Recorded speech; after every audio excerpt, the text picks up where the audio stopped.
విశాఖ మహానగరం మరో చారిత్రాత్మక ఘట్టానికి వేదికవుతోంది.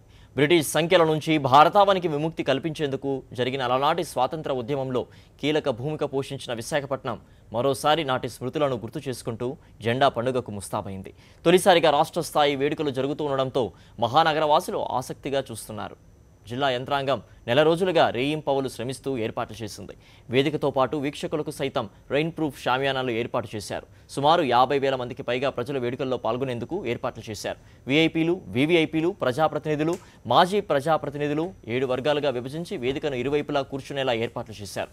బీచ్ రోడ్డుతో పాటు నగరంలోని ప్రధాన కూడళ్లలో 10 LED స్క్రీన్స్ ఏర్పాటు చేశారు. నగరాన్ని సుందరంగా ముస్తాబు చేశారు. ఉదయం 9 గంటలకు ఏపీ సీఎం చంద్రబాబు జెండా వందనం గావించనున్నారు. పెరేడ్, శకటాల ప్రదర్శన, అవార్డుల ప్రదానం తర్వాత ప్రసంగించనున్న సీఎం 3 కొత్త పథకాలను ప్రకటించనున్నారు. అలాగే విశాఖ నగర వాసులు దీర్ఘకాలిక సమస్య అయిన ఇళ్ల పట్టాల సమస్యపై ప్రకటన చేయనున్నారు.